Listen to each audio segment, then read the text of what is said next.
have 10 British phrases that always confuse the rest of the world.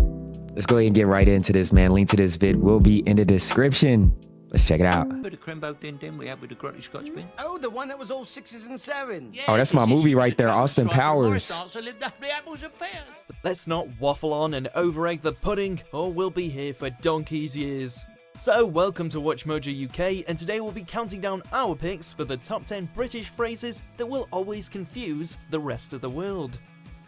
Before we begin, we publish new content every day, so be sure to subscribe to our channel and ring the bell to get notified about our latest videos.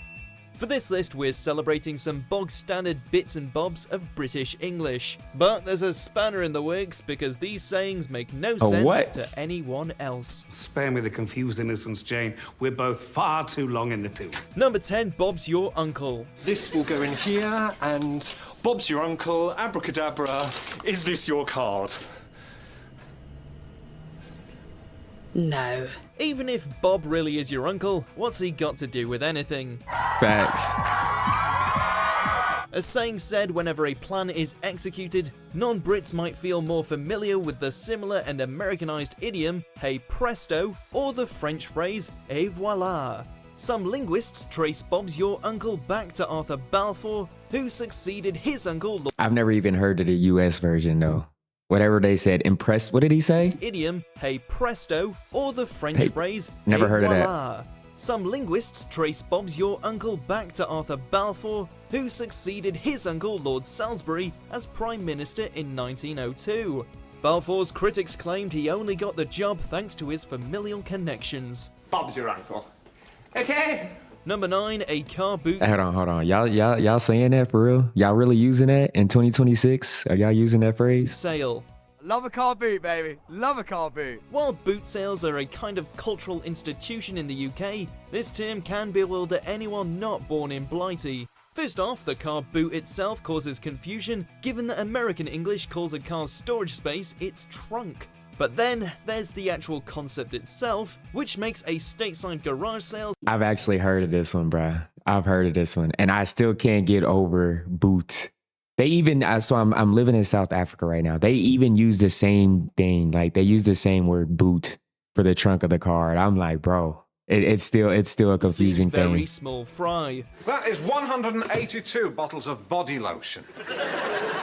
I was going to sell them at a car boot sale. Driving for miles to show off your second-hand stuff on a fold-up decorating table, and somehow selling Delia Smith's Christmas cookbook from 1997 for £2.50, it's all brilliantly British. Well, Christmas time is party time. Number 8, a good old chinwag.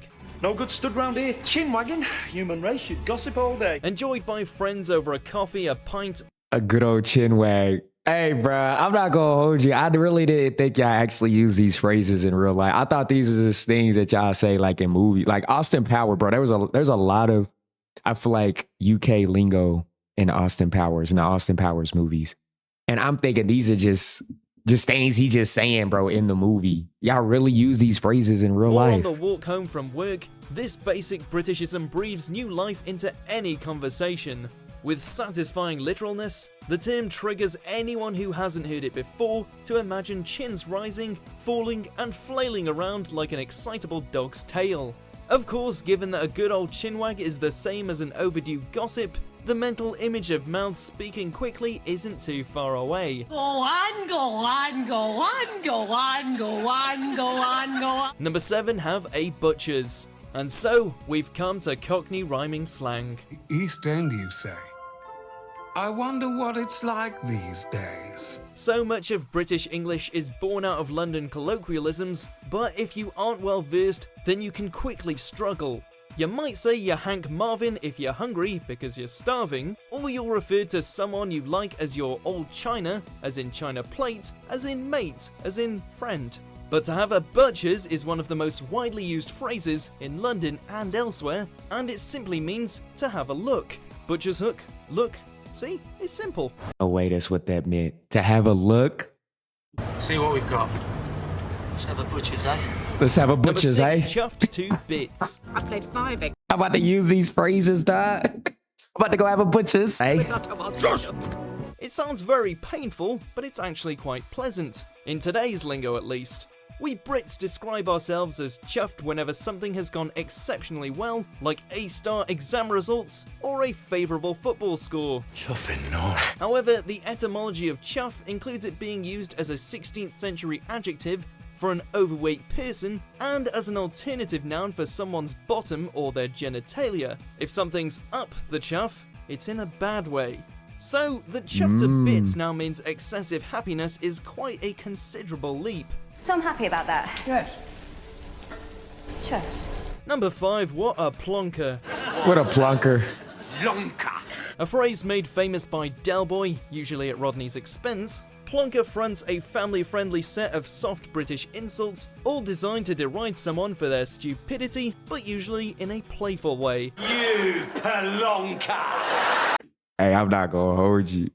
When I come to the UK and somebody says, "Eddie, bro, you a plunker," fam, I'm gonna be rolling. I'm gonna be laughing, bro. Cause what you mean? Like, ain't no way you insulting me saying you're a plunker. As well as the only fool's favourite, there's pillock, prat, nitwit, and numpty, while you might also salute someone's waning intelligence by saying they're a few sandwiches short of a picnic. Only in Britain does it make sense to match a person's mental prowess with what they might be having for lunch. You're a plunker. Number 4, spend a penny. To a traditional euphemism which sometimes confuses even British folk below a certain age, to spend a penny is to use the toilet. What, you like to spend a penny, girl? The term dates back to the mid-1800s, when coin-operated locks were fitted onto lots of public loos, so there really was a charge if you needed to relieve yourself. A century or so later, and the cost of visiting the toilet had skyrocketed to 10 or 20 pence.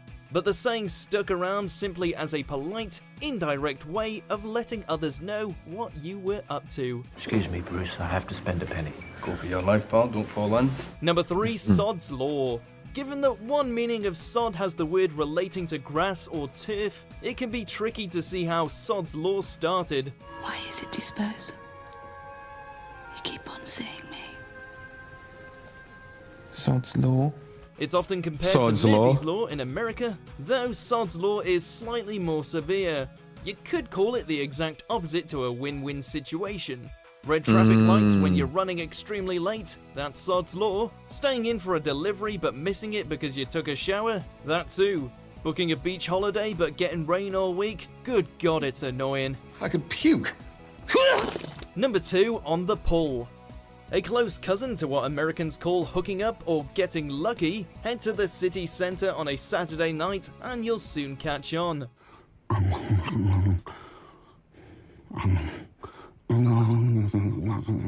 Whether someone's on the pull, they're pulling at that precise moment, or perhaps they've just been pulled by someone else, it all relates to the purposeful pursuit. Nah, I gotta go watch this movie now, bruh. I gotta go watch this movie now because I know the exact scene. I know that it's FB and FU. Ain't that their Whether names? someone's on the pull, they're pulling at that precise moment, or perhaps they've just been pulled by someone else. Yeah, I gotta go watch this it all movie relates now. to the purposeful pursuit of romantic or sexual relationships. You want my advice? Yeah. Go where the sex is. That's exactly what I was thinking. And British slang terms for the various stages of pulling are pretty plentiful too. To chat up is to talk to snog is to make out with, and you can consult Austin Powers for the rest. Very shagadelic, baby, yeah! Number 1, swings and roundabouts. An everyday idiom across the UK, today's winner roughly equates to nothing gained and nothing lost. And I promise I will try my absolute hardest to bring your loved ones back to you, dead or alive. Said whenever the pros and cons of a given situation seem to cancel each other out, the origins of the phrase are largely unknown, although most researchers agree on the obvious links to the children's playground, with both playtime options promising equal levels of fun.